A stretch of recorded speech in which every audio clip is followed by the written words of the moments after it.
Everyone, John Doyle from OptixEQ. I'm going to talk about race 5 from Pimlico, starting their season on May 11th, which is Thursday. And I'm going to take you through a handicapping process, starting with OptixNOTES, using ROD and getting all the way through the grid, the plot, and everything else, using our products complete, kind of a complete process. So let's start with ROD. What I use ROD for, when you buy OptixNOTES, you get this utility called ROD. So you'll see this little bubble button here, and you click it. Again, just for people who are not familiar, if you want to buy notes, you go to our website, hit buy, and you want to buy the silver plan, because that's where notes is. You can buy it daily, weekly, monthly, or annually. Okay, so you click ROD, ROD fills in, and what you get is every horse from every track that we cover. So what you're getting is a race view, okay, or a day view actually of all the races and all the horses. So if you want to kind of pinpoint and look for something, like if you're a big square player, if you want to look at horses that are for certain odds, and lots of things you can do, lots of iterations. One of the OptixNOTES form cycle thing that I like to use is a green keyword in last race. Okay, this is people who've seen the green report. This is how you kind of start the green report. This is the process.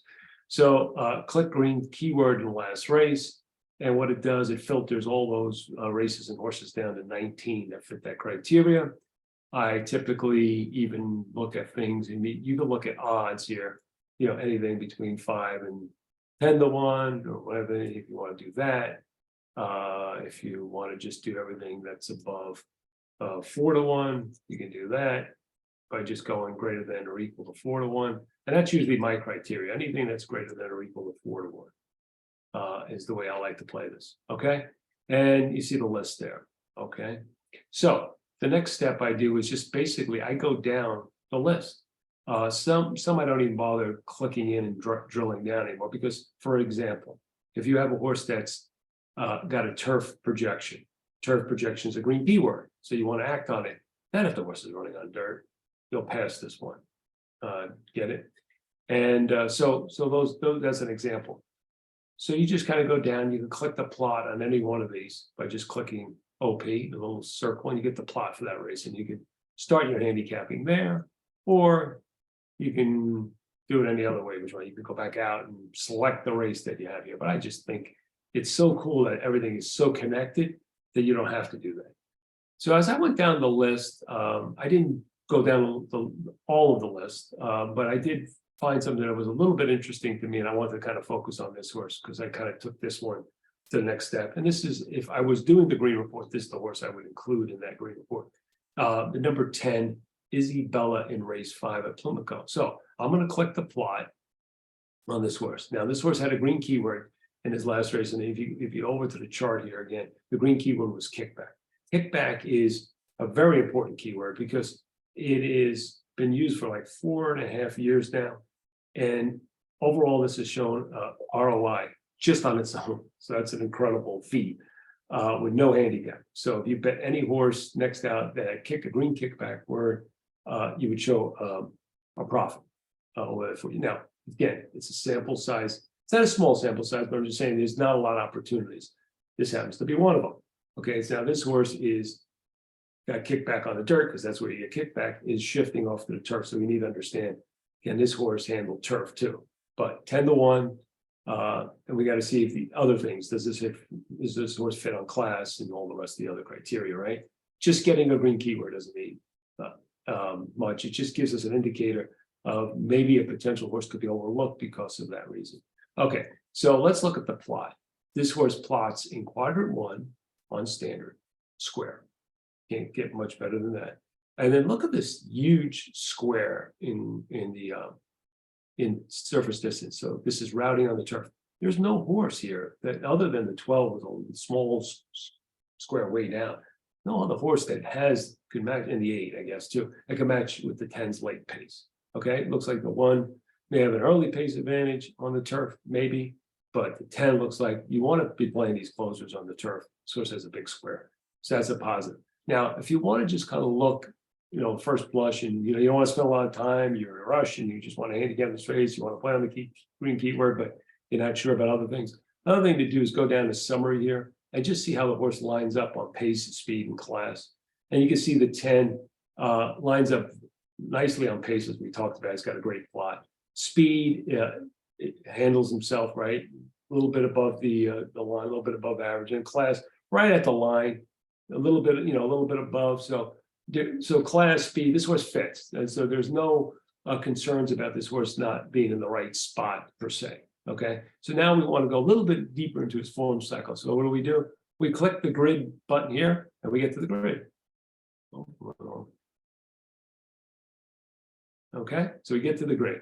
And the one thing I noticed sometimes what I like to do is when I first start to see a race is I want to understand the competition in the race, understand how things go. So I like to look at kind of the last 45 days as one trigger.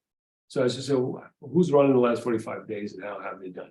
And you can see the top figure horse ran for 10,000 on the dirt in round 84. Other than that, the 83 too is a route at Parks. Horse ran at the same level, won. So 83 and 84 are the top figures. Everything else is pretty low. So when we start thinking about the 10 Izzy Bell last race, which was like 46 days ago, so we missed this cutoff, ran an 80, makes it very competitive, okay? Now we got to understand who are the turf horses in this race. And one thing I did was, okay, I said, let me look current turf form. I want to look now, last 90 days. You see these little bubbles that give you kind of these custom standard filters, not custom filters. So I want to look at the last 90 days, and I want to look at today's today's surface, and so routing on the turf. Not much recent turf form, and what's there is not great. So there's like no competitive advantage, like there's a turf horse that's like going to dominate this race, and we're just missing it. So just on the early criteria, two horses, one at a lower level, the other one at the same level, around 80, 84, 83, 84. They look like the horses on dirt, but not much in turf in terms of horses that are dominant. So this 10s, I would say, just assessing this field, this is not a tough field for this horse to kind of compete in. Let's just drill down a little bit more on the 10 now. So this, again, kick back in the last race in 80.